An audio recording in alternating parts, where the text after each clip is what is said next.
Nosso tempo é especialista em criar ausências do sentido de viver em sociedade, do próprio sentido da experiência da vida. Isso gera uma intolerância muito grande com relação a quem ainda é capaz de experimentar o prazer de estar vivo, de dançar, de cantar. Esse é um pequeno trecho do livro do Ailton Krenak, que chama Ideias para Adiar o Fim do Mundo. Ailton Krenak, como todos já sabem, é um dos grandes pensadores indígenas da atualidade.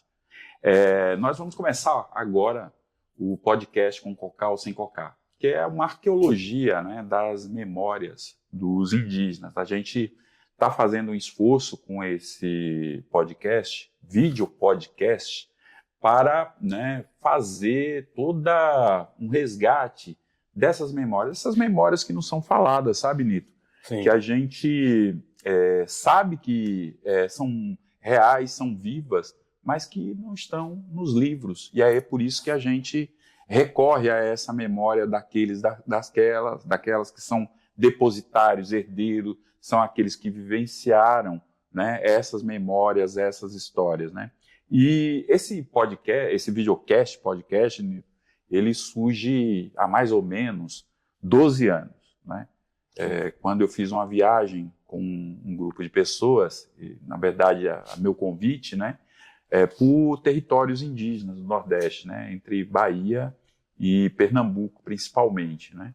E um dos momentos desse podcast é isso, né? A gente tem uma inquietação. Tem uma inquietação por quê, né? Porque a gente, por exemplo, não se reconhece, por exemplo, nos livros de história. Aí quando a gente olha para um europeu, a gente fala assim, pô, mas esse cara aí, quando ele vai falar da família dele, ele fala de 12 gerações, 15 gerações, e a gente não consegue alcançar 3 gerações.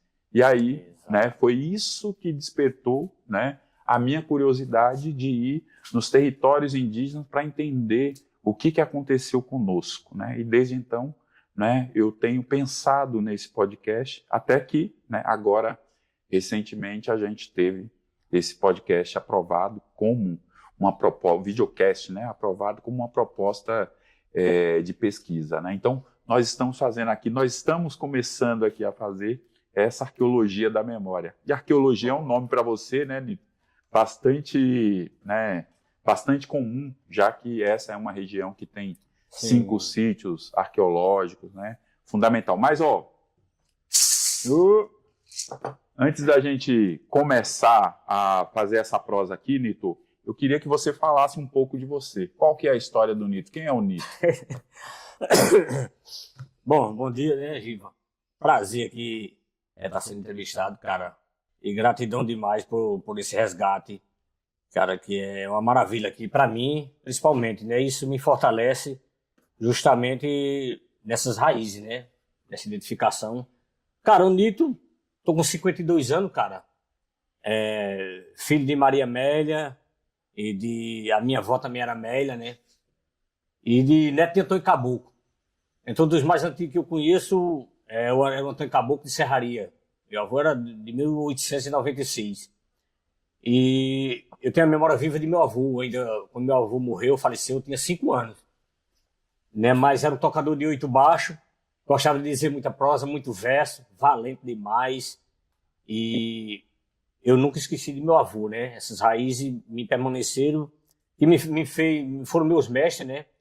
Me fez eu ter me fincado nas minhas raízes, culturalmente e nos costumes, e eu fico muito grato por esse resgate.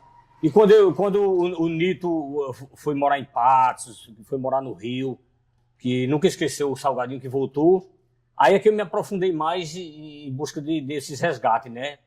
De me firmar, né, nas minhas raízes lá dos caboclos. Meu avô foi um senhor que teve mais de 40 filhos, né? 11 mulheres, né? Eu tenho vários tios aí espalhados por o Brasil inteiro. Muitos ainda vivos. Uma boa parte com 80 anos. Minha mãe tem 82 anos. Então, cara, os caboclos aqui, eles estão enraizados desde dos primórdios, né? Como as inscrições mostram, né? E os mais recentes, como meu avô. Minha bisavó, que era Maria Silva, que era a cabocla mais braba ainda, né? Que minha mãe fala muito dela ainda. É que esse povo foi massacrado aqui, né? Em Salgadinho. Como em tantos cantos, Sim. né? Tentaram apagar essa memória, apagar esse povo. Mas o povo se mantém aí, vivo aí, cara. E eu me identifico muito. Eu, sem querer, cara, vem fazendo coisas com essa ligação, né? Sim. Com os primitivos. Aí o Nito é isso, gosta do coco, que gosta de cultura, dá valor à sua cultura. Me abrangei em outras culturas também para poder me entender, né? Escutei tudo que é música, eu gosto de música, sou compositor, e sou ativista, né? Ativista ambiental, com esse pé forte na ecologia e na cultura popular nordestina. Sim. É isso aí, esse é o Nito aí. Eu quis dizer que a gente está em Salgadinho, né, Nito? Salgadinho é uma região aqui que tem 5 sítios arqueológicos, né, muito importante aqui. Infelizmente ainda não tombado, né, como tal, porque é fundamental para que a gente possa fazer esse mergulho, né, nessas memórias. Também é importante que a gente tenha também constatações físicas, né? E esses sítios, eles trazem isso, né? E você é guardião de um desses sítios, né? Que é lá na Grota do Morcego, que é muito importante, né, Nito? E aí, queria que você falasse um pouco dessa memória aí pra gente, de como começou essa seu envolvimento, né, com essa defesa. O que te moveu, Nito? O que te moveu a virar esse guardião que você é, reconhecido? Mesmo que, né, formalmente não seja, mas para nós você já é. Você é o guardião já faz muito tempo. Mas o que te moveu? Conta aí para nós aí essa Cara, sua... o que me moveu... Eu já conheci o sítio arqueológico lá, as inscrições rupestres, que o Morcego, como a gente fala, que era o mais conhecido de Salgadinho. Os outros já vim conhecer bem depois, já agora há pouco, uns anos mesmo, tem uns que com meses aí a gente está descobrindo. Eu conheci aquele letreiro quando eu era criança ainda, isso lá na década de final dos anos 70. E aquilo ficou na memória, aqueles riscos naquelas gravuras, né, de pedra, né, que a senhora que era filha do dono do sítio lá, que ainda é uma senhora com 88 anos, viva. Eu fui embora para o Rio, depois fui embora para Passo, fui embora para o Rio, passei a metade dos anos 90 no Rio, mas nunca esqueci aquelas gravuras, né. Quando eu voltei do Rio, que eu queria me firmar aqui em Salgadinho, eu disse, eu vou tomar de conta daquele sítio. Porque quando vi falar muito do sítio em arqueológico, em a questão de Cabaceiro, o sítio Pai Mateus, eu digo, pô, aqui em Salgadinho a gente tem muito mais, cara, do que isso. Inclusive, na época, quando o Arnaldo Júnior esteve aqui, ele mesmo chegou a citar, Salgadinho tem 100 vezes mais do que Cabaceiro tem. E eu já estava lá, em 95, ainda fui embora para o Rio. Quando eu voltei em 98, cara, isso é uma riqueza maravilhosa, que pouca gente em Salgadinho conhecia aquilo ali. Pouca gente conhecia. Hoje a maioria do pessoal que conhece lá já foi...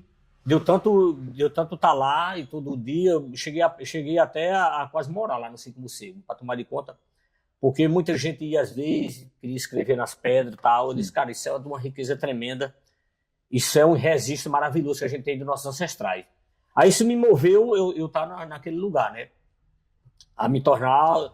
E essa história do guardião já foi outras pessoas, né? Como a Juliana, como outras pessoas. Não disse é um guardião, que eu nem me achava um guardião de nada, né? Eu só achava que eu estava tomando de conta dali, porque eu achava que tinha que ser preservado, cara.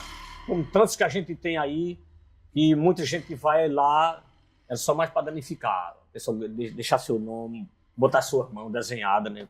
E meu combate foi nisso, né, cara? Em preservar. Longe até de pensar em ganhar alguma coisa com aquilo. Sim. Ô, Nito, o que eu ganho muito mais preservando a nossa história. Né, me fala uma coisa, você tinha alguma sensação, percepção que isso tinha algum cruzamento já com a ancestralidade? Tu fazia algum cruzamento disso com os caboclos? Sim, cara. Sim. Eu sou muito emotivo, assim, né? De me arrepio e tal. Cara, aquela coisa ali me chamava, sabe, cara?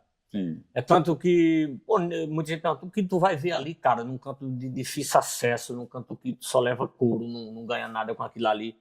Mas era como, por todo dia que eu chegava ali, era como a primeira vez que eu tava indo naquele lugar. Ele me chamava, me atraía, sabe, cara?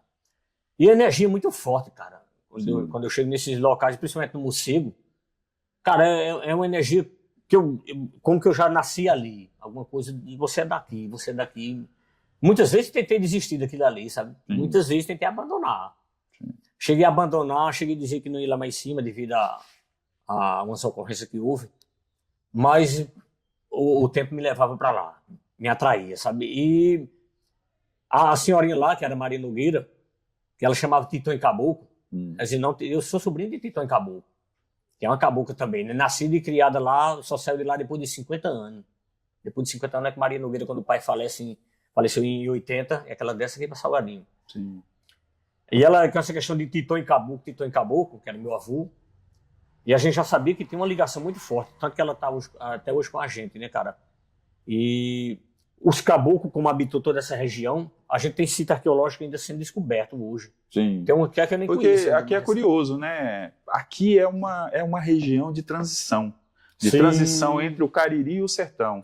Então aqui era cara. passagem. Então eu imagino, por exemplo, quando a gente vê muitos sítios, e eu concordo contigo, que deve ter muito mais sítios, região de transição também é região de ocupação, porque você transita por onde você sabe que você vai encontrar apoios, né? Ao longo... É só a gente pensar nos caminhos de Piabiru, né? Os caminhos de Piabiru é isso, né? Você tem os caminhos que ligam do Atlântico ao Pacífico e ao longo você vai tendo entrepostos, né? E isso já são caminhos milenares, né? Que já tinha essa ligação dos povos, né?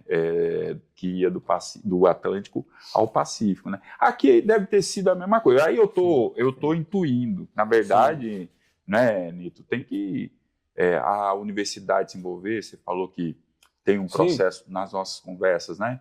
Que tem um processo já de envolvimento da universidade, enfim, né? Que deveria ser ampliado essa relação com a universidade para trazer essas memórias, né? Que aí tem, né, esses cruzamentos que você vai falando, né, Nito? Pronto, sim, justamente. O professor Rogério, que é antropólogo, ele esteve aqui até antes da filha dele, que faz arqueologia. Sim. E a universidade que se interessou, porque na Paraíba não tem arqueologia, né? A Petra, que está desenvolvendo esse trabalho aqui com a gente, ela estuda em Pernambuco. Certo. Na Universidade Pernambucana. Petra é estudante de arqueologia, né? Isso. Que já teve até com os orientadores dela aqui. Um trabalho muito bacana que ela já fez. Inclusive tem trabalho lá já disponível. Ela apresentou até num congresso nacional de arqueologia. Aí o que acontece? Salgadinho, como você falou, indo lá para a transição. Nós estamos no centro da Paraíba. Sim. A distância mais ou menos daqui para o litoral, João Pessoa, é a mesma daqui para Cajazeira. Sim, exatamente. E essa cintura fina aqui, nós temos essa cinturinha, que do Rio Grande do Norte para Pernambuco só dá 70 quilômetros. Sim.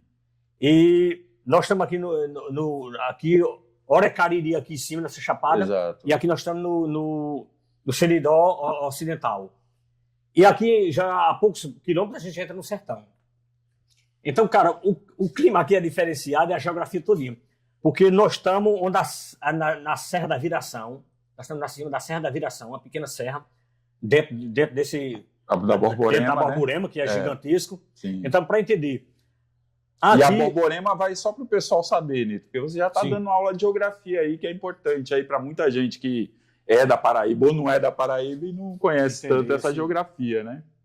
Que é uma serra gigantesca, né, cara? Que ocupa alguns estados do Nordeste, né? Mas que tem estudo que essa serra, ela aflora ali no Rio Grande do Norte, mas ela mergulha no mar lá nos Estados Unidos. Né? Aflora aqui e nós estamos em cima da Borborema, vários estados do Nordeste. E aqui em Salgadinho, onde nós estamos também a Paraíba toda em cima dessa serra, tem a Serra da Viração. O que é a Serra da Viração? Aqui no centro da Paraíba, onde a serra virou, onde ela quebrou mesmo. Você chegando aqui, você tem um desnível daqui para Passo de 300 metros de altitude. Sim. A água aqui, nós estamos no primeiro nascente da Penha-Coaçu, onde a terra corre para o Rio Grande do Norte. E aqui, vizinho Assunção, corre para Boqueirão, que corre para o litoral em João Pessoa. Então, geograficamente, era mais fácil e mais baixo para o pessoal que vinha do sertão e indo para o litoral, era mais fácil ir para o Salgadinho, porque não tem serra. Sim. Aqui a gente tem uma ladeira muito baixa, vocês já presenciaram. Sim. A Serra de Santa Luzia é muito alta e a de Teixeira também. E a maioria dos tropeiros optavam por aqui. Sim. Essa passagem. Então Salgadinho surgiu nessa pegada dos tropeiros, de estar aqui acampado em cima de um olho d'água, que é uma nascente gigantesca, como eu já falei do Pinha-Coaçu. E o Salgadinho, quem deu a origem foi os tropeiros da Borborema, né, que a gente chama os tropeiros. Eles acampavam aqui antes da serra, em busca de água e de comercializar, surgiu o Salgadinho, o olho d'água de Salgadinho. Então era muito mais fácil essa transição aqui, e muito mais baixa. Que já deveria também ser, né, Nito, caminho dos povos aqui, né? Ah, com certeza. Já era caminho dos povos. Sem dúvida. Há milhares de anos as pessoas transitavam por aqui. Olha, um local como esse aqui, dessa nascente aqui, se você percorrer, tem um aglomerado de sítio arqueológico, né? Sim. Em todos os lados de Salgadinho, nessa orientação. Lá do sul, lá do norte, leste e oeste. E para seguir em frente, aí a gente já vai ter os outros sítios também descendo para o sertão. Então, Salgadinho, ele tem até mais do que outros locais, porque era mais fácil, já era uma transição milenar, e depois veio os tropeiros. A minha mãe chegando aí, vamos ter que cortar isso. Não tem problema não, vamos tocando. Oi, mãe. Tocando Aí, mãe, Dona Maria Amélia aí. Tudo bem, Dona Maria Amélia? Estamos aqui numa conversa aqui com o Nito gravando, daqui a pouco a gente fala com a senhora, tá bom? Entra aí, mãe, a benção. Mas podemos continuar, Nito. Não, é isso mesmo, tranquilo. Bom, sem dúvida já era caminho milenares desse povo, e assim foi sucessivamente, né? Aí depois vieram a civilização, né? Essa questão a gente tem vestígio jesuíta aqui. Que não é civilização, na verdade, né? Sim, até entre aspas, né? Justamente. A civilização, vamos dizer, europeia, né? Moderna, que vieram aqui. Cultura europeia. Né? Que já foi outro povo que adrentou isso aqui, que inclusive ajudaram a dizimar esse povo daqui, né? Sim. Que a gente tem vestígio concreto, posso mostrar a vocês e as histórias, que esse pessoal, quando chegou aqui, lá no Olho d'Água, que a gente chama igrejinha, onde tem esse senhor rupestre, esse pessoal começou a aterrar os olhos d'água. Sim. Para tomar de conta das terras e expulsar os nativos daqui, os povos originários, né? Quer dizer, uma civilização moderna massacrando a originária, as nativas, né? É mais ou menos, Nito, o que hoje Israel faz lá na Palestina com o povo palestino, né? É a mesma coisa, né? Você vai criando dificuldade para o povo que está, você vai apagando os vestígios, né? Você vai dizendo, olha, não tinha, né? Porque por exemplo, quando a gente pensa em nós, nos povos indígenas, certo? O que o europeu dizia? Não tinha ninguém, era um território desabitado. Por isso nós descobrimos, não descobriu, né? A gente já ao longo do tempo, né? A gente diz, tinha 1,5 milhão de indígenas, e a gente sabe que era mentira. Depois 3 milhões, 6 milhões. Hoje, Nito, lá na Amazônia tem um estudo lá, tem um arqueólogo da USP fazendo um trabalho lá na Amazônia brasileira, que diz o seguinte, que ali na Amazônia brasileira tinha cerca de 20 milhões, né? Tem uma série que chama Guerras no Brasil, que o Ayrton Krenak está no primeiro episódio, que ele fala que hoje, né, já se dá conta que tinha uns 40 milhões de indígenas aqui no momento da invasão, entendeu? Então, veja, né, a gente está lidando com um apagamento, porque isso é um apagamento enorme, né, Nito? É essa questão que a gente está aqui conversando, né? Exatamente. Eu tenho quando eu fazia um curso chamado Fé e Política, eu ganhei um livro falando sobre os povos indígenas. Eu tenho ele aí, por aí, se a gente achar, que é uma coisa que eu fiquei chocado quando eu li também. Porque na escola a gente não vê isso, né?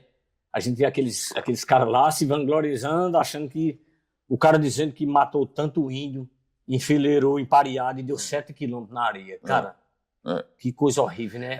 O cara relatava isso lá para Portugal como se fosse uma vitória, né, cara? Então, do jeito que esse cara fez lá, os caras chegaram aqui e aterraram nos olhos d'água. Exatamente. Porque meio bem fascina, né, você espantar o povo, mas você matando de sede. Tirar a água primeiro, né? Você já falou, né, que os caras fazem lá. O Saddam Hussein fazia isso bem, né? Contaminava a água para os caras não beber e acabava com a... Então, nós tivemos isso aqui e tivemos depois o apagamento, nessa questão até... nas escolas, cara, não se fala nada da gente, né? A gente não conhece, né? Chega os meninos no ensino médio, que somos nós. O menino não sabe que tem uma cultura fortíssima aqui na nossa raiz indígena, nossas raízes negras, né, cara? Ninguém fala isso. O cara questiona, vê só a questão da cor da pele, né?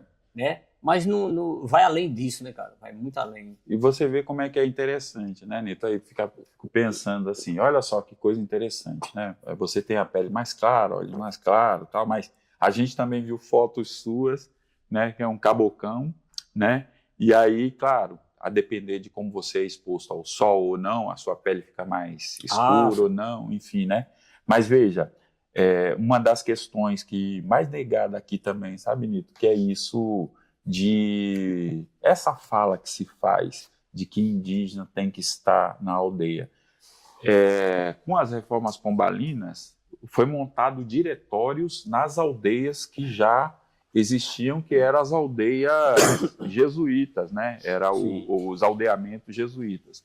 E aí, Nito, o que acontece? Em um determinado momento, que ali já tinha uma estrutura administrativa, os vereadores ali fizeram o quê? Olharam para os indígenas e falaram, olha, aqui não tem indígena, esse povo aí é pardo.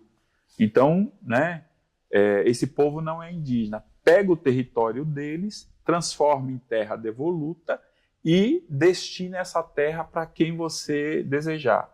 Então, o que eu estou falando isso para dizer o seguinte, nós sempre estivemos nas cidades. Entendeu? Sim. Nós sempre estivemos nas cidades. Eu estou falando do embrião das cidades aqui, né? Sim. E aí, veja só, aí você, né? Eu, você, outros, tantos outros, o João Topazio e outros que são indígenas e estiveram na cidade e essa memória foi apagada, construiu também uma dinâmica na cidade, né? Construiu uma vida na cidade, né? Nós nascemos nas cidades. Agora, veja, aí que é o terrível nessa história. O negro e a negra que nascem na cidade é negro. O branco e a branca que nascem na cidade é branco. Agora, o indígena que nasce na cidade não é indígena. Né? Porque... E aí tem essa coisa, Nito, que é o seguinte, você, né, apresenta para a gente, esse espaço seu aqui apresenta para a gente uma série de interesses. Você é uma pessoa inserida na cultura local, né? Porque a gente está falando de nitos que tem, até você falou, né? Pode me chamar de Lito Nito, né? Lito, né? Tanto faz. Porque, veja só, aí eu fiquei pensando nisso, né? Você é um nito, lito, que é chamado pela tradição, que é chamado pela sua ancestralidade, e um nito que está integrado, né? Não diria integrado, mas tem contribuído, tem pensado, foi influenciado por essa cultura e também influencia, né, essa cultura, porque você é um produtor, né, de arte, né? Você é um artesão, você é um músico, você é um letrista, você, né, tem uma contribuição enorme, né? E aí eu queria saber de você como é que você se sente, né? Um caba sendo chamado para a sua identidade, chamado para a sua ancestralidade, integrado nessa sociedade, né? Que, né, como diz Ailton Krenak, Davi Copenau e tantos outros, né, que é uma sociedade que está se destruindo, que é irracional. Né? A gente estava conversando sobre a questão ambiental, né? Cara, como é que é isso? Rapaz, o nordestino ele tem de ser sufocado na sua cultura, né? Como a gente vê o Jair. O que é que aconteceu comigo? Eu já passei por essa fase também de questionamento, de recuar, de abandonar, de deixar. Eu deveria ter conhecido pessoas como vocês aqui, que me deram um estalo e me reativaram. Não, Nito, não desista, não. Que essa é a nossa verdadeira cultura. Porque eu já fui balançado. Por isso que eu andei muito no Brasil. Eu andei por esse Brasil, conhecendo pessoas e vendo culturas diferentes e me identificando.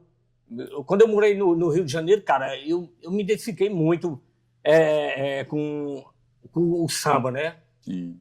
O samba tem uma raiz no Nordeste, cara, e principalmente no coco, no pagode do Bezerra da Silva, eu sou fãzaço, e outras culturas Eu fui entrevistado por o Antônio Carlos também, e ele me pergunta, você se identifica como seu gênero musical? Eu digo, eu sou um forrocker. Porque eu comecei a escutar coco com 5 anos de idade e comecei a escutar rock. E vendo essa dificuldade, eu fui fazendo a fusão, como muitos artistas fazem. E eu só... Dos anos 90 para cá foi que eu deixei que as críticas ficassem de lado Deixei que é aquele pessoal que bota a gente para baixo, tentando padronizar tudo. Porque a tentativa de padronizar na cultura aí tá grande, né? E os artistas têm que ter tudo assim assado, tem que ter as mesmas Tem que ter vozes. o mesmo som. Tem que ter. Se você não fizer isso, você não tá na mídia, não tá. Cara, eu tô a mais disso aí. Eu tô fazendo. Aí você vai encontrando pessoas e faz a mesma coisa. Que gostam da mesma coisa. Aí você sai fora daquela história do sucesso e da fama, que aquilo ali mata qualquer um. Aquilo ali não é pra gente que sabe das nossas raízes, da nossa ancestralidade. Você tá fora disso aí. E tá um pouco da questão do dinheiro, né? A tua música não tá dando dinheiro, abandona isso. O Antônio Carlos me despertou muito para essa questão e me mostrou outros artistas aí fazendo trabalho maravilhoso, que eu fiz contato, fiz parceria já. Outro cara que foi meu mestre na infância, que foi o João Gonçalves também, que eu cheguei a conhecer, foi quem me deu esse estalo. Cara, não, você tá fazendo a coisa certa. Quando eu mostrei minha música para ele, uma coisa, quando você mostra a música, que o cara diz, sua música tá indo no caminho certo, aí você se revigora, né? Quando você chegar aqui de Nito, não, você não abandona lá o sítio morcego, não, que aquilo ali, cara, o trabalho que você faz é maravilhoso, sobre a questão ambiental, a questão de preservação, aí isso nos fortalece. Isso tudo me fortaleceu, cara. Conhecer vocês, conhecer tanta gente, aí foi onde eu abri minha mente, que eu tô fazendo cultura, tô fazendo arte, tô fazendo meu legado. Não é um legado para me aparecer, não, mas é que historicamente vai contribuir para meus filhos, para meus netos e para nossa arte em geral e nossa cultura. É isso aí, eu sou muito grato e gratidão a vocês. Mas, Nito, eu estava lembrando de uma conversa que a gente estava tendo ontem, né? Que o João estava lembrando que as árvores, elas se comunicam, né? Por baixo da terra, né? Eu penso que a gente tem quando você fala sobre isso, né? A gente está falando dessa ligação, que é uma ligação ancestral, porque é diferente, Nito. A nossa relação, ela é diferente da relação eurocêntrica, né? Porque os caras trabalham com a ideia de individualismo. E nós não, nós sentimos essa necessidade do coletivo, né? Portanto, nós estamos ligados de um outro jeito, sim. Nós não estamos ligados por baixo, nós estamos ligados a partir, né, da nossa ancestralidade, não é isso? E aí, quando a gente se reconhece na outra pessoa, a gente está ativando essa nossa ligação, né? E aí isso nos fortalece, né? Porque você nos fortalece. Quando você fala isso, que a gente te fortalece, você nos fortalece também, sabe? Muito. Estar aqui com você hoje, conversar, aprender, né? A gente está aprendendo, né? Chegar aqui, saber da Grota do Morcego, saber desse trabalho que você tem feito aqui, né? Acho que tem um mergulho aí que o podcast, esse videocast, ele não tem condições de fazer, sabe, Nito? Mas ele tem condições de estimular, porque esse material, né, que está sendo financiado com recurso público, ele vai estar disponível em plataforma como o YouTube, como Spotify, como outras plataformas, né? E que outras pessoas vão ter acesso e vão também, né, ficar curiosas, né, em aprofundar. Quem são esses caboclos aí, Nito? Né? Que maravilha, cara. As pessoas vão querer entender quem são esses caboclos, qual a origem desses caboclos, por que esses caboclos estão lá. E aí aprofundando essas pesquisas, né, sobre a nossa memória, sobre a nossa história, né, que a gente vai se reconhecendo nesse mundo, né?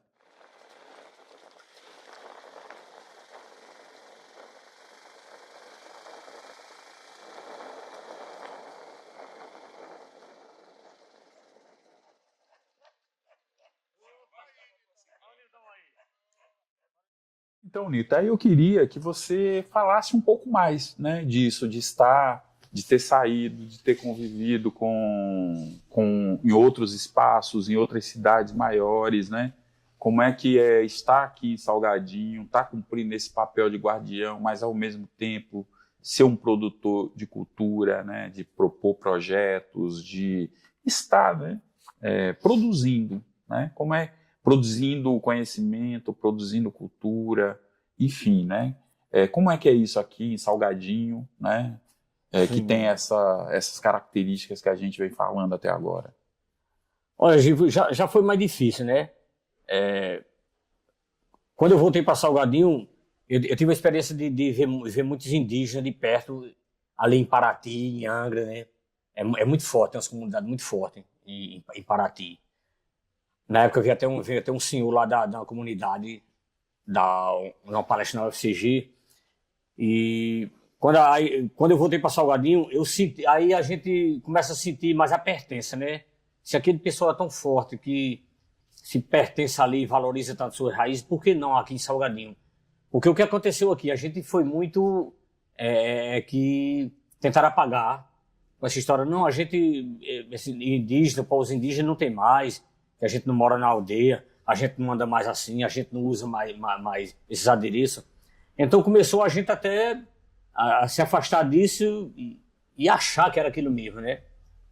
E depois de ter visto isso andando por aí, eu despertei para isso, que continua vivo. Você mesmo já citou essa questão aí das cidades aí.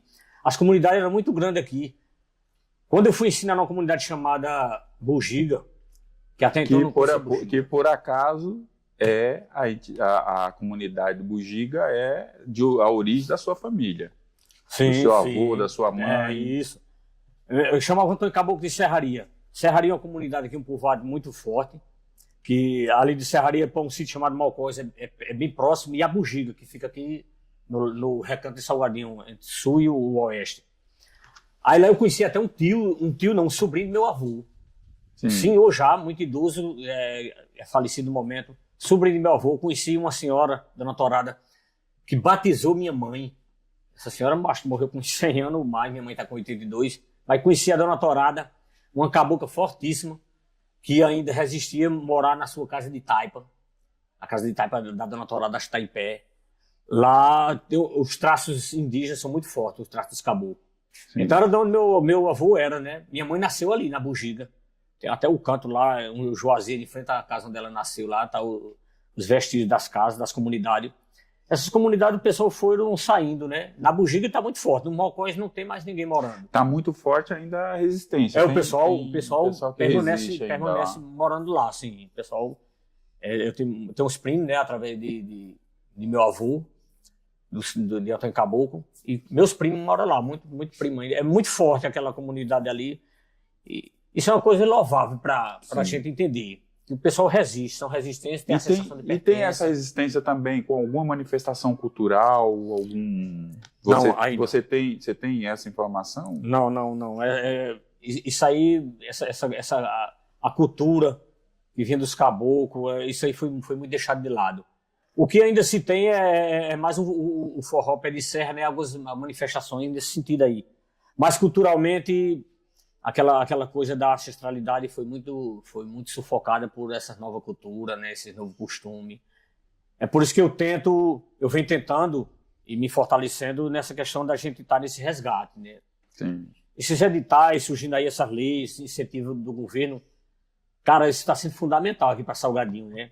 Há pouco nós tivemos aí o Festival de Raiz em Assunção, que a Juliana teve lá no sítio Morcego. Teve esse Rastros da Fé também, sim, né? Isso aqui é do Ivo, do professor Ivo, que já escreveu um livro sobre as rezadeiras partidas, junto com outro historiador, que é o professor Josinaldo, e já tem esse livro, que conta a história de Salgadinho, muito na questão até da linha férrea, como surgiu a linha férrea, né? E depois essa questão dos tropeiros. E o Rastro de Fé, ele vem fortalecer isso, a questão das rezadeiras e das partidas. Na minha família, minhas avós eram rezadeiras, minhas tias, né? Era pessoal muito de fé. Aí teve um edital que eu participei, que era o Topázio, foi quem também veio aqui com os meninos, que era a Encantaria Cariri. Sim. Isso vem tudo somando, vem tudo fortalecendo e vem nos dando força e essa autoestima, né? Do que nós somos, do que a gente tem que resgatar. E por último, agora o festival da Juliana, que foi os Raízes Nordestinas, que foi lá no museu, nós passamos um dia inteiro lá no museu com uma oficina de taipa, que Nós estamos nesse resgate de se manter e de se resgatar alguma coisa de taipa, gente. Nós moramos em casa de taipa, eu morei em casa de taipa. Sim. Não estou dizendo que a gente tem que agora construir uma cidade inteira de casa de taipa, não. Mas é sustentável uma casa de taipa. Se a gente for olhar nesse contexto de hoje, a gente não só é feliz se morar num palacete de concreto e de cerâmica e de mármore, não, cara. A casa de taipa é mais para esse resgate da sustentabilidade. Do clima, do ambiente, né? Sim, hoje a taipa é essa bioconstrução, né? Ela é chamada. Chama né? bioconstrução. Mudaram os nomes que a gente deu, mas tudo bem, vamos lá, né? Se é em benefício. Né? Eu chamo de taipa ainda porque eu sou. Não, mas com essa linguagem antiga, né? É isso mesmo, isso aí é besteira. Mas que é altamente recomendável, né? Altamente. Olha, se você olhar aqui na minha casa, eu sou um louco, né? Eu sou um maluco, beleza. Muita gente diz, não, Nito é doido, não sei o quê, não sei o quê. É questão de economia, não é questão de nada disso. É questão que eu gosto e que você pode fazer isso. A maior parte da minha casa é de material aproveitável. Sim, isso. De material reciclável. Dos litros, né? Das cores. Você falou que teve uma festa aí que você pegou vários. Ah, né? Sim. Vários litros, né? Isso. O material que era lixo você trouxe para cá e aproveitou na casa. Exatamente. Né? Essas grandes festas que produzem toneladas de lixo, no outro dia fica litros de bebida demais. Que é outro mal, né, Nito? Isso é um ataque muito grande à nossa cultura, né? Esses grandes eventos, né? Porque nunca valoriza a cultura local, né? E aí você vai construindo, impondo, na verdade, uma cultura que não é local, cara. É uma coisa absurda isso. E aí, como é que você vai aparecer? Como é que as identidades vão aparecer, né? E que é isso que a gente estava conversando ontem, que você falou, né? Nós somos diferentes, nós temos que ser diferentes. E tem que ser respeitado. Hoje tem as leis, né, cara, que estão obrigando o poder público a mostrar a cultura local. E alguns gestores já se mostram abertos a esse novo entendimento, né, essa nova consciência. Que tem que mostrar. A gente tem que tocar por que a gente não pode tocar no palco principal? Sim. No palco grande. Claro. Cara, quem quiser assistir, vai. E vai muita gente. Quem gostar, vai. É nada contra. Pode-se fazer a festa grande também. Mas a festa grande, e é só a grande, não. Tem que ter a nossa também e as nossas raízes, a nossa cultura. Sim. E tem que valorizar também financeiramente, que tem a verba. E olha, a diferença, você vê um evento como teve em Assunção, no final da festa não tem uma ponta de cigarro no meio da rua, não tem um copo descartável. Sim. A galera tem outra consciência. Na festa grande de massa, nada contra quem vem não, será todo mundo bem-vindo. Mas o que deixam de lixo é grande, é gigantesca. E nessa pegada de estar resgatando esse material, eu fui construindo.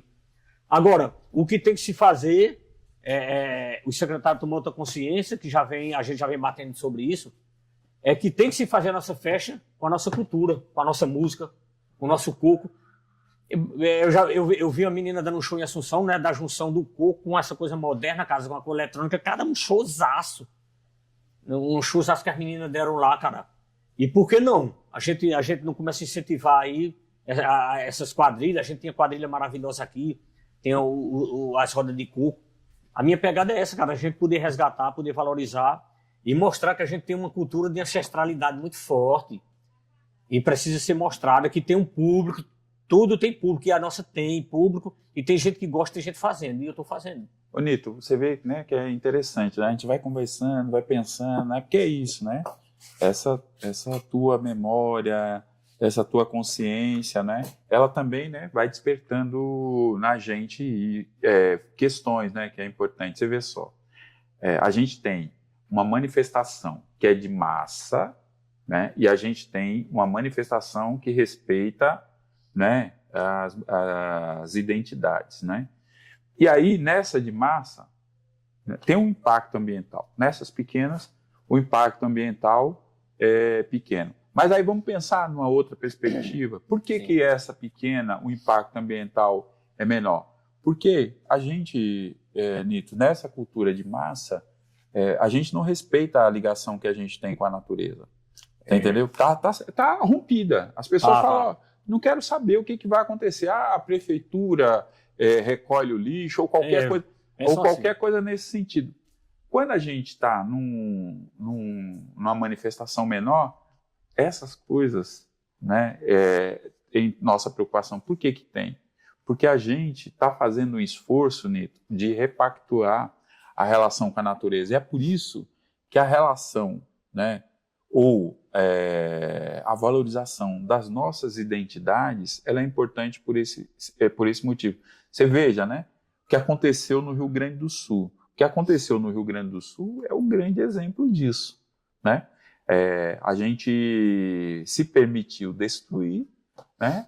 E agora a natureza está dizendo, oi, não só tem vocês aqui nesse planeta, não. Né? Aqui sou eu. E a gente precisa ter um outro tipo de convivência. Nesse sentido, o pensamento indígena e a relação com a natureza, ele é fundamental, Nito. Percebe? Isso que você faz e fazia aqui de forma isolada, né? Veja só, demorou, mas ecoou no momento que era para ecoar, né? E, né, que estabeleceu essa rede de reconexão e de conexão. Percebe? Como é importante, né, a nossa presença? Como é importante essa memória. Aquele doido que fazia aquilo ali, esse cara é maluco, esse cara é doido, fazendo isso, quem vai dar importância a isso? Mas eu não estava preocupado com... Eu tinha que fazer, né? Você vai fazendo porque você tem consciência que aquilo ali você está no caminho certo. E você também sabe que tem muitas pessoas fazendo por aí e que acabam um dia se conectando. A energia se conecta. A questão das árvores você já falou aí. Então, quando a gente vai fazendo, você tem que fazer, cara, independente do que os outros acham. Porque a grande massa quer lhe tirar dali, né? Isso é coisa de doido, isso é coisa que não tem futuro. O pessoal liga só o futuro, a questão do progresso, se tiver o financeiro lá em cima, né? Se tiver ganhando zio com aquele dinheiro. Mas não tem essa preocupação de, se eu estou fazendo há 20 anos, era que para isso hoje não está acontecendo. Essa questão de você ter um olhar com os seus resíduos sólidos, cara. O que você produz, você consome, o consumismo. Cara, a gente aqui em casa, a gente já vem fazendo isso há muito tempo, sabe? E olha, se é para ser chamado de doido, eu adoro ser doido, porque se fosse normal, eu ia odiar ser normal, igual a todo mundo aí. Você falando, né, Nito, eu fui lembrando uma frase aqui, né, dessa figura que eu acho que é fantástica, né, o Davi Copenhague, né, e ele é fantástico, Nito, não é porque o pensamento é dele, o pensamento é do povo Yanomami, sabe? Sim. Ele foi a figura escolhida para ser o porta-voz do povo Yanomami. Ele não é o porta-voz dele, mas veja, e ele vai trazendo várias reflexões. Vê uma reflexão que ele traz, que é dentro disso que você falou. Suas cidades estão cheias de casas em que um sem número de mercadorias ficam amontoados, mas seus grandes homens nunca as dão a ninguém. Se fossem mesmo sábios, deveriam pensar que seria bom distribuir tudo aquilo antes de começar a fabricar um monte de outras coisas. Não é? Mas nunca é assim. Né? Cara, é muito forte e atual demais, né, cara? É isso que a gente pensa. Aqui o que eu costumo dizer aos meninos, se não está nos servindo, né? Passa para frente, né, cara? Ao invés de estar a questão do consumismo, né? Ele pega muito forte nisso aí. E a questão de você alimentar essa indústria aí, né? Do descartável, você tem que ser gigante, se você não tiver isso. Então a gente já trabalha nessa pegada sem nem querer, né? Há muito tempo, né? Mas que não é da gente, aquilo ali vem de uma ancestralidade. A gente tá no DNA, né? Eu acho que é inconsciente, né? Tá no sangue. Essa questão do respeito à natureza que os povos originários tinham, né, cara? E que passou pra gente. Né? E que passou pra gente, né? Que na atualidade. Agora, o sistema aí não tá nem aí pra isso, não, né? Eles querem mais que se ferre aí, querem mais que... Porque o interesse é esse, né? Que essa engrenagem, né? Do capitalismo, né? Do capitalismo, né? Ela diz o seguinte, né? Cria uma falsa ideia na nossa cabeça que para a gente ser, a gente precisa ter. Né? Então, logo na cabeça das pessoas, funciona assim, se o Nito está cuidando da natureza, é que ele tem algum interesse material nisso, né? Ele quer alguma coisa com aquilo, né? Econômica, né? Tanto que fica de olho, né? O cara, se o cara tá ali, Aí eu vou querer também. Esse cara tá se dando muito, fala a história, se dando muito bem, né? A questão de se dar muito bem, ele liga pro financeiro. Cara, eu tô me dando bem porque eu tô fazendo o que eu gosto, entendeu? Eu tô livre, tô com liberdade, não tô aí pra ninguém. E tô contribuindo com o planeta. Isso é o mais importante, isso é o nosso retorno, né? Agora, quando fica essa ligação só com o financeiro ou econômico, que essa pessoa se encosta na gente, eles acabam atrapalhando e destruindo, né, cara? E por isso que a gente se conecta e as pessoas boas acabam chegando, quem tem a mesma linha de pensamento. Isso é muito gratificante, porque a nossa questão é de eternizar a nossa vivência aqui na Terra da melhor forma possível, né? Nossos filhos e netos. Essa é a nossa pegada. Sim. Porque qual que é a ideia de vida, né, Nito? Que aí a gente está falando sobre isso, né? Qual que é a ideia de vida, né?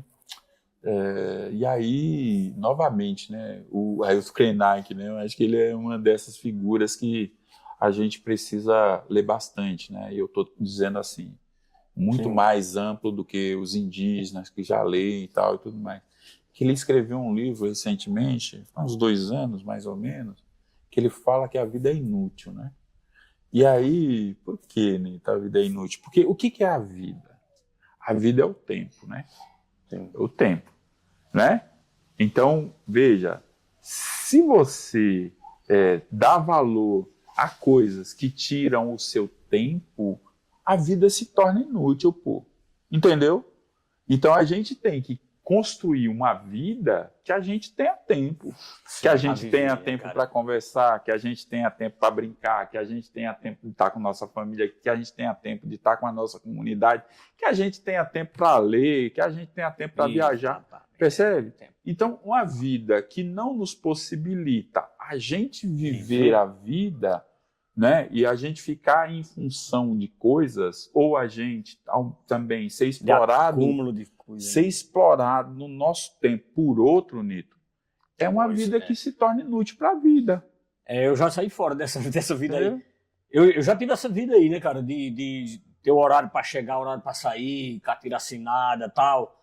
Só que o sangue do caboclo muito forte, isso não bateu muito, não. Foi de poucos anos, sabe? Eu disse, isso aqui, cara, tá me deixando maluco, né? Para mim, não. Porque não era uma vida, né? Você tá vivendo para produzir para outros acumularem, né? Sim, exato. E ele vai sugar seu tempo ali, seu sangue, seu suor. Eu disse, não, isso aqui não é para mim, não. Hoje, eu com mais de 50 anos, acredito que eu tô mais tranquilo. Sim. Tô muito melhor, cara. Tô vivendo muito melhor. E quando a gente diz melhor, aí não é o melhor que a turma pensa, não. Não é o melhor que o capitalismo fala, né? Não tô falando de nada, não.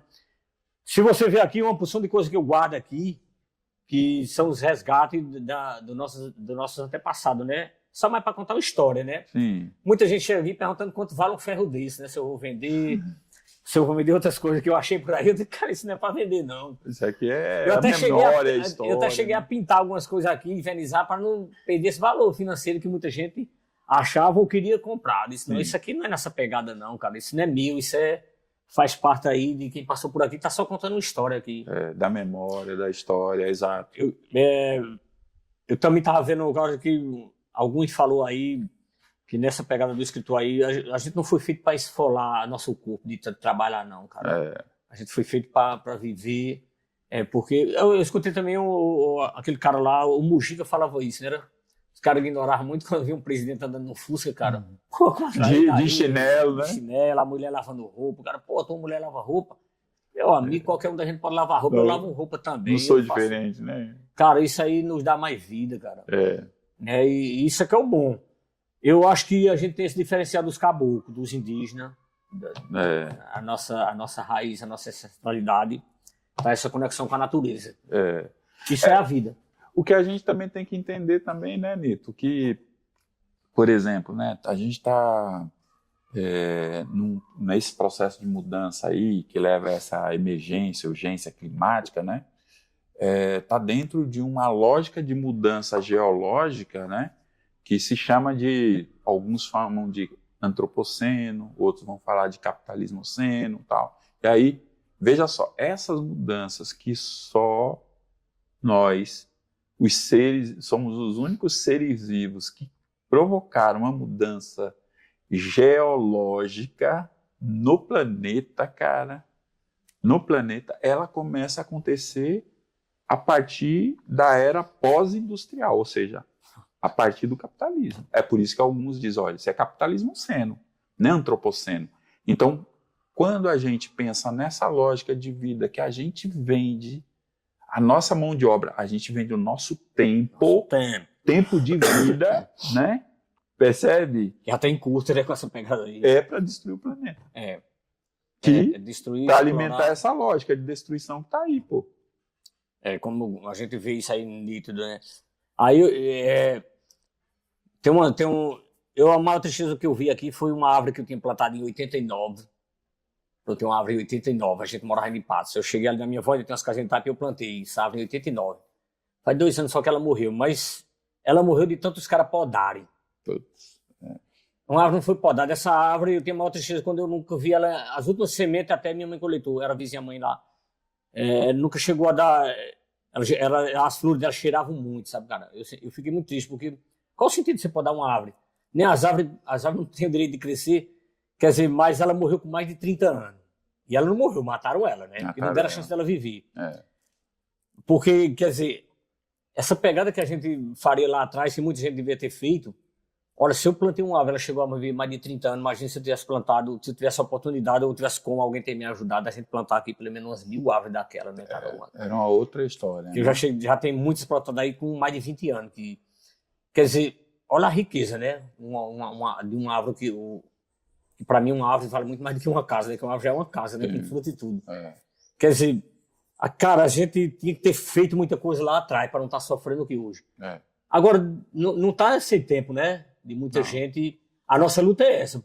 Por isso que o fortalecimento, e eu vejo que tem muita saída, principalmente no nosso semiárido, na nossa caatinga. Sim. A caatinga, ela é resistente. Ela é o bioma que veio aí para salvar, né, cara? A caatinga. Então, se a gente agregar essas forças, cara, se a gente for se juntando e for fazendo esse resgate dos nossos ancestrais, nem tudo tá perdido, né, cara? Nem tudo tá perdido. Agora a gente precisa começar. Eu já comecei, né?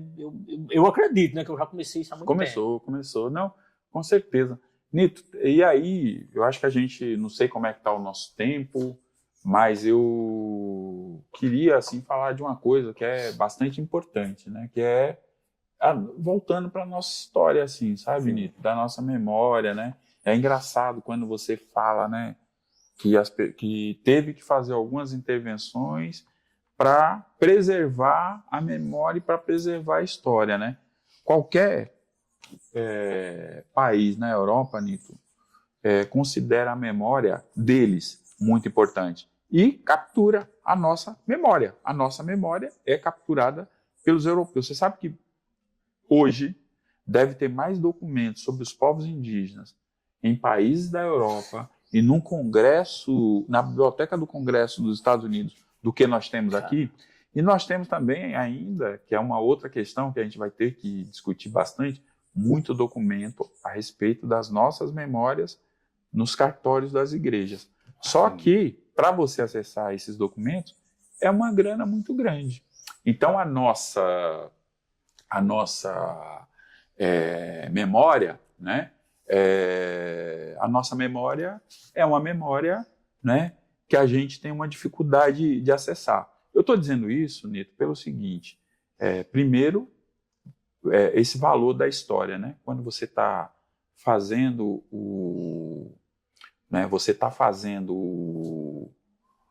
a defesa, né, do sítio da grota ou a defesa ambiental, né, tem a ver com essa história, tem a ver com essa memória, né, tem a ver com essa riqueza que a gente, né, teve sequestrada, vamos dizer assim, porque está aí, né, ela foi sequestrada. E aí eu penso que a gente também tem que se juntar, né? No final desse episódio, por exemplo, é importante que a gente dê as informações, né, sobre essa geografia daqui e as diversas possibilidades, de fazer uma defesa, né, desses sítios, né, fazer um chamamento para que a universidade possa se juntar a esse processo, né? Então, eu penso que é isso. E aí, Nito, eu queria, né, aí já a gente vai encaminhando aí para o final, eu queria que você, né, colocasse as questões que você acha que ainda é importante a gente colocar, né, sabendo da nossa limitação, como eu te falei, a gente não vai resolver, mas a gente, né, pode despertar outros, né, para que se junte a essa luta aqui ou outras lutas coletivas, mas a gente está falando desse lugar, que é um lugar importante, que tem sítio arqueológico, que tem uma dificuldade, você enquanto guardião, para manter, né, essa luta aqui, né? Aí você fica à vontade aí nisso. Bom, tá ok. Bom, a questão do sítio morcego, que o sítio morcego pertence a uma senhora que ainda é viva, né, que eu acho que é Maria Nogueira, não me pertence legalmente, né? Eu estou lá nessa questão de preservar. O que eu gostaria é que essa preservação continuasse, porque o acesso lá é muito difícil e esse acesso ele é difícil, mas ele é bom, porque mantém o lugar preservado. Até a questão da flora e da fauna. Se o acesso fosse fácil, seria muito fácil derrubar aquela mata, que tem uma mata fantástica preservada. O que é que eu almejo com isso? É que, se não for eu, seja o nosso povo que mantém aquilo ali preservado, cara. Porque é um lugar sagrado, como os outros sítios, tanto, né? Já tem esse trabalho dos arqueólogos, como a Pétala, o trabalho de vocês, o trabalho de tantos outros. E eu gostaria que isso se fortalecesse. E os que se acreditam que pertencem às ancestrais se juntassem a mim, se juntassem a nós, para fortalecer. Eu vi o João, que ele pesquisou lá, 2 pessoas se declararam indígenas em Salgadinho. Eu vou atrás dessas pessoas, né? Sim. Porque a gente precisa se conectar e se fortalecer. E manter o nosso lugar. Nós estamos a 250 quilômetros do litoral, aqui no centro da Paraíba. O nosso entorno, os nossos caboclos serão bem-vindos aqui. E eu quero encontrar muito essa gente, como encontrei vocês, e eu estou muito feliz, muito grato, para a gente fortalecer nossas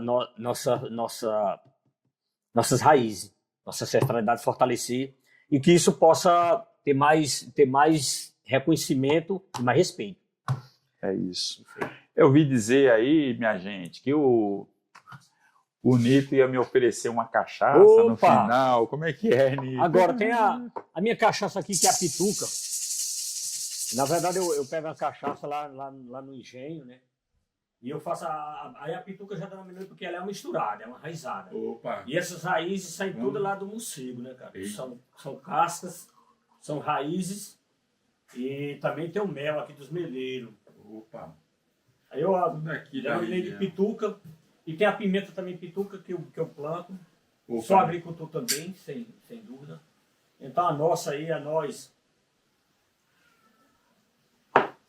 Eu queria, primeiro, né, Nito, agradecer muito a você por ter nos recebido aqui, por ter se disponibilizado, né? Eu quero reforçar isso, que num episódio, né, de pouco tempo, né, 1 hora, não dá para a gente abordar, explorar tudo que a gente tem a explorar. Então, é até um chamamento, né, para aqueles que tenham desejo de contribuir, de ampliar, né, com essa compreensão, com o entendimento dos processos históricos, né, o Nito está aberto, né, para se receber, né, as pessoas a vir aqui, né?